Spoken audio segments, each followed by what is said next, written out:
غوث پاک نے بھی نماز پڑھی، لیکن نماز پڑھنے میں بڑا فرق ہے، رکوع میں فرق ہے، سجدے میں فرق ہے۔ آج ہم بھی نماز پڑھتے ہیں، دھیان ہمارا نماز کی بجائے دائیں بائیں لگا ہوتا ہے، فلاں لائٹ جل گئی، دروازہ کھلا ہے، کون آ رہا ہے، ایک اور وہ بھی نماز ہے۔ جب اللہ کے پیارے پڑھتے ہیں تو ان کی کیفیات ہی اور ہوتی ہے، بس اسی چیز کا نام روحانیت ہوتا ہے۔ امام زین العابدین علیہ السلام گھر کے ایک کونے میں نماز ادا فرما رہے ہیں، گھر کے دوسرے کونے میں آگ لگ گئی، آگ پھیلنے لگی، آگ کے شعلے بلند ہونے لگے۔ ان قریب پڑوسیوں نے جب دیکھا، انہوں نے ملاحظہ کیا، وہ بھاگتے ہوئے آئے، آگ کے شعلوں کو جب بڑھتا ہوا دیکھا، گھر میں پہنچے، آگ کو بجھانے کی کوشش کی، آگ بجھائی، آپ نماز ادا فرما رہے ہیں۔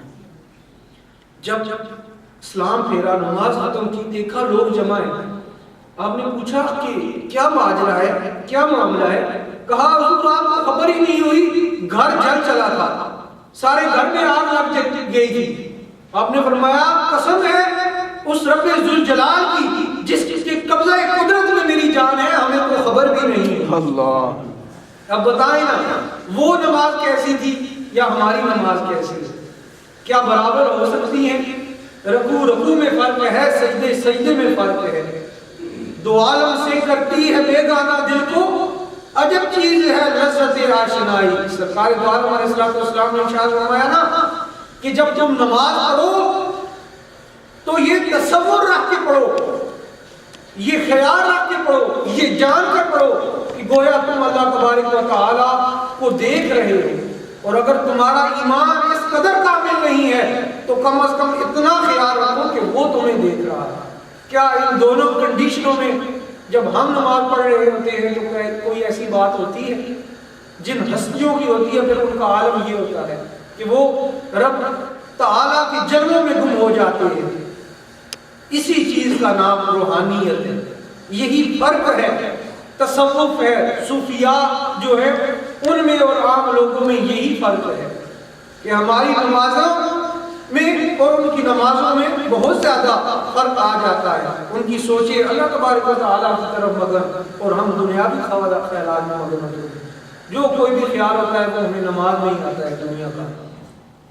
سیدنا صدیق اکبر رضی اللہ تعالیٰ عنہ، اہل مکہ نے آپ کو بہت زیادہ ستایا، تنگ کیا، آپ نے مکہ سے ہجرت کرنے کا ارادہ فرما لیا، جانے لگے، رستے میں ابن دغنا ملتا ہے، کہتا ہے اے ابو بکر کہاں جا رہے ہو؟ فرمایا کہ اہل مکہ نے بہت زیادہ ستا دیا ہے، مکے کو چھوڑ کے جا رہا ہوں۔ کہا تم جیسا راست بات سچا آدمی، نیک آدمی وہ مکے کو چھوڑ کے جا رہا ہے، اے ابو بکر واپس پلٹیے، میں آپ کو اپنی پناہ میں لیتا ہوں۔ سبحان اللہ۔ جب اس نے یہ کہا تو آپ نے فرمایا چلو ٹھیک ہے، آپ اس کے ساتھ چل دیے۔ اور اہل عرب میں یہ رواج تھا کہ جب کوئی کسی قبیلے کا کوئی ایک شخص بھی کسی کو اپنے ہاں پناہ یا امان دے دیتا تھا تو وہ فقط ایک شخص کی طرف سے نہیں ہوا کرتی تھی بلکہ پورے قبیلے کی طرف سے ہوا کرتی تھی۔ گویا اس مہمان کے ساتھ، اس پناہ دینے والے شخص کے ساتھ کوئی لڑائی جھگڑا کرنا پورے قبیلے کے ساتھ لڑنا ہوتا تھا۔ چنانچہ ابن دغنا کے ساتھ چل دی، گھر میں آ گئے، رات ہوئی، سحری ہوئی، ابو بکر صدیق رضی اللہ تعالیٰ عنہ نے قرآن پاک پڑھنا شروع کیا، قرآن پڑھنا شروع کیا، وقت گزرتا گیا، صبح کی لو ٹوٹنے لگی، آواز آہستہ آہستہ جو ہے وہ بلند ہونے لگی، اتنی بلند ہوئی کہ آس پاس کے جو کفار تھے، وہ جو رئیس اور امراء تھے، وہ چل کر ابن دغنا کے گھر کے پاس جمع ہونے لگے، دائیں بائیں جمع ہونے لگے۔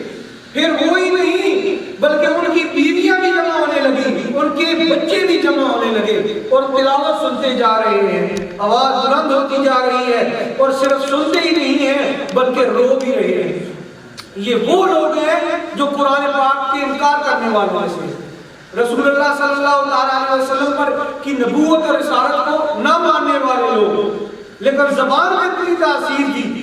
قرآن کیسے پڑھا؟ آج ہم بھی پڑھتے ہیں، ابو بکر صدیق نے بھی پڑھا، جمع ہو گئے، سن کر رونے لگے، وہ عمرا رئیس جو تھے وہ بھی رونے لگے. تھوڑی دیر بعد جب آپ نے تلاوت ختم کی جمع ہوئے, ابن دغنا کے پاس آئے, کہنے لگے ابن دغنا یا تو اپنی امان واپس لے لو یا ابو بکر کو منع کر دو یہ صبح صبح قرآن پاک پڑھنا چھوڑ دو. کہا کیوں؟ کہنے لگے جب یہ قرآن پڑھتا ہے ہماری بیویاں ہمارے بچے اور ہم سب سمٹ کر اس کی طرف آ جاتے ہیں. چلے ہمیں تو اپنے آپ پر یقین ہے اگر ہمارے نصیب بھی نہیں لیکن کہیں ہماری بیوی اور بچے جو ہیں وہ مسلمان نہ ہو جائیں اس ڈر سے. یہ چیز ہے روحانیت. اللہ تبارک و تعالیٰ کے بھی مخصوص بندے ہیں, ان کی توجہ یہ چیزیں کیوں حاصل ہوتی ہیں؟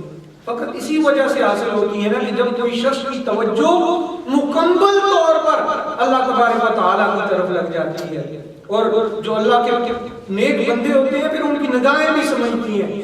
حدیث پاک میں ہے نا اتقوا من فراست المؤمن ينظر بنور اللہ, کہ مومن کے دیکھنے سے ڈرو کہ وہ اللہ کے نور سے دیکھتا ہے. جب اللہ کے نور سے دیکھے گا پھر اس کی اپنی بساط تو نہ رہی نا, اس کا اپنا کمال تو نہ رہا. ہم جو کہتے ہیں نا اولیاء کرام کو اللہ تبارک و تعالیٰ جو چاہتا ہے خبر عطا دے دیتا ہے, ان کو پتہ لگ جاتا ہے کہ کیا معاملہ ہے کیا معاملہ نہیں ہے. وہ کس وجہ سے پتہ لگتا ہے؟ ان کا ذاتی کمال نہیں ہوتا, لیکن چونکہ وہ برگزیدہ ہستیاں ہوتی ہیں, ایسی شخصیتیں ہوتی ہیں جنہوں نے اپنی سوچیں صرف اور صرف اللہ اور اس کے رسول پر مرکوز کر رکھی ہوتی ہیں. تو اللہ تبارک و تعالیٰ سے کائنات کی کون سی چیز چھپی ہوئی ہے جب وہ ان پر عیاں نہ کر دے. حضور غوث پاک رضی اللہ تعالیٰ عنہ شیخ عبد القادر جیلانی رحمۃ اللہ تعالیٰ علیہ, آپ کا واقعہ آتا ہے کہ ایک دفعہ آپ مسجد میں کھڑے تھے, مسجد میں کھڑے ہیں, دیکھا کہ ایک لکڑہارا آیا, اس نے لکڑیاں ایک سائڈ پر رکھی, وضو کرنے لگ گیا. آپ نے خیال فرمایا کہ شاید کوئی لکڑیاں بیچنے والا ہے, لکڑیاں کاٹنے والا ہے, نماز پڑھنے کے لیے آیا ہے. جب آپ نے اس کے آداب وضو ملاحظہ فرمائے, وضو کرتے ہوئے دیکھا تو اولیاء کی نگاہیں بھی جو ہے نا وہ سمجھ لیا کرتی ہیں. جب اس کے آداب وضو ملاحظہ فرمائے تو آپ نے خیال فرمایا نہیں یہ کوئی عام لکڑہارا بابا نہیں ہے. وضو ان بابا جی نے مکمل کیا, نماز کے لیے اذان ہوئی, سنتیں ادا ہوئی, امامت کا وقت آیا. حضرت شیخ عبد القادر جیلانی رحمۃ اللہ تعالیٰ علیہ قطب لا مکانی, آپ نے ارشاد فرمایا بابا جی آج جی چاہتا ہے کہ آپ کے پیچھے نماز پڑھیں.